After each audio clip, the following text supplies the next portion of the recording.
I mean, my take, Jordan, is that there's 100 ways in to the question of God. There's all kinds of paths, you know, one of them being just that, ritual, the body, the moral life is a way in. To look at the saints and try to be a saint is a great way in.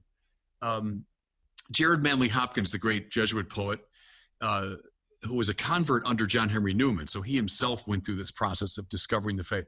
But someone came to him and said, you know, I'm really wrestling with belief in God. And he said, give alms. Whereas he didn't provide an argument or proof. He said, do something. And of course, if you play the whole thing out, I mean, if God is love, that's what God is, then performing an act of love gets you closer to God than almost anything else. And so the giving of alms can lead you into that sacred space. Now, the questing mind, I mean, then wants to ask all kinds of questions about it and ground it. So, you know, fides quaerens intellectum of Anselm, right? Faith seeking understanding. That's where theology, philosophy will come in. But I think I've been talking to my audiences practically about certain elements of, let's say, Judeo-Christian fundamental beliefs. So, you know, I spent, I think, 2.5 hours, the first biblical lecture I did on the first sentence of Genesis, and then tried to take the opening chapters apart in great detail. But some very interesting propositions from a psychological and philosophical perspective in Genesis. I mean, I look at it sort of technically, in some sense, as a statement about the nature of being. I mean, what Genesis reveals to me is that there has to be a structure to encounter possibility, or that there is a structure that encounters possibility. That's built into reality itself. And that structure is God the Father, and that structure uses a process, and the process is the Logos, and the Logos is something like courageous, truthful communication. It's the word, but it's much more than that. And it uses that to encounter this potential and to generate order.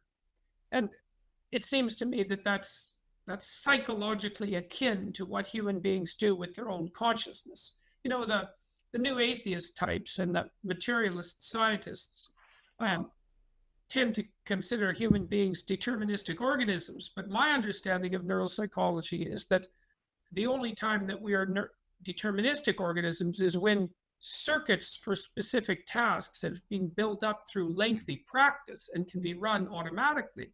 And much of the time in our lives, and I talk to my audiences about this, what we do is we wake up in the morning, our consciousness reappears on the plane of being, let's say, and what we face in front of us is an unstructured and potential-filled chaos.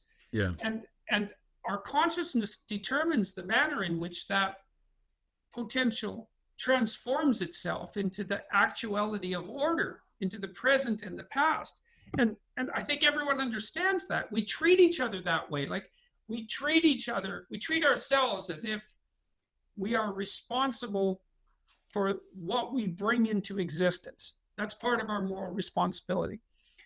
We treat each other as if that's part of what makes us worthwhile as creatures, right? That's part of our value. We treat ourselves as if the nature of what we bring into being is determined by our choices between good and evil. And we treat other people the same way. Modern people often ask themselves, why do I have to study history? Well, you're a historical being. You need to know who you are and where you came from and why you think the things you think. That's why you have to place yourself in the proper tradition. I'm taking 4 of my esteemed colleagues and you across the world. Oh, wow, this is amazing. To rediscover the ways our ancient ancestors developed the ideas that shaped modern society. It was a monument to civic greatness. To visit the places where history was made. That is ash from the actual fires when the Babylonians burned Jerusalem from 2,500 years ago. To walk the same roads. We are following the path of the crucifixion. And experience the same wonder.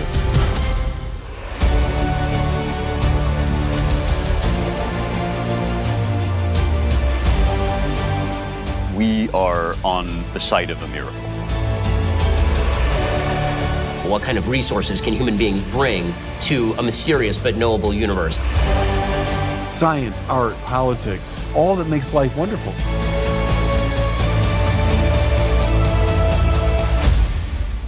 And something new about the world is revealed. Like, you can't have a friendship with someone if you don't believe that they have that power of choice and that capacity for morality. You don't have any respect for them, and they won't interact with you. And so you can't found a friendship on that, and you can't found a family, and you can't found a society or without the fundamental presupposition that individuals, this is another element, of course, of the presuppositions in Genesis, that the individual is somehow made in the image of God. If God is that which confronts potential and generates order, and more, because God says too in Genesis that every time he constructs something that's new and orderly, using the logos, he says, and it was good. Mm-hmm. And that's so fascinating to me because it's repeated so many times, because what it implies is that if the potential of being is confronted with what's good and truthful and courageous, then what emerges as a consequence is good. And I also believe that to be the case for individuals. If you confront the world in a manner that's Cain-like, bitter, incapable of making the proper sacrifices, enraged, jealous, outraged at the suffering of existence and its essential unfairness, then you become vengeful and bitter and murderous and genocidal. And that seems like no positive way forward. That's no bargain. Yeah. With the new atheist types, they demolish the metaphysics without really thinking it through, I think. And they leave people with nothing. Yeah. And the nothing is so empty that it just produces, it really produces pain for people. Like, I've talked to many, many, many people, including atheists, who have been vastly relieved to find some deeper meaning in stories that are culturally predicated. Every day I deal with that. It's people that they feel obligated intellectually to accept the new atheist, conclusions, but then their whole soul is rebelling against it. And I would say for obvious reasons. What's very interesting to me, Jordan, is I got a colleague, Chris Kazor, who teaches at LMU. He's written on your stuff. And he said, what Peterson is doing is what the church fathers would have called the tropological reading of the scriptures, the four senses. You got the literal historical interpretation. You've got the allegorical, so it has to do with Jesus. You have the anagogical, having to do with the journey to heaven. But the tropological, they would have seen as the moral sense. So what it has to do about our moral lives. And I think in our categories, say maybe the psychological life, et cetera. And so I think what you just proposed there is a cool, sort of tropological reading of those texts. I without denying it, I'd press on the more metaphysical stuff. Joseph Ratzinger, who became Pope Benedict XVI, did a wonderful meditation on Genesis, saying that to say I believe in God is to say I believe in the primacy of logos over and against mere matter.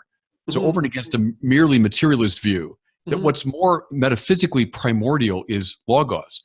And he would stress intelligibility, that the fact that God speaks the world into being means it's marked in every nook and cranny by something like intelligibility, which in turn would ground anything like the sciences. I mean, any scientist goes out to meet a world that at least he or she assumes is intelligible, So the intelligibility of things, the rational structure within being is coming from the logos.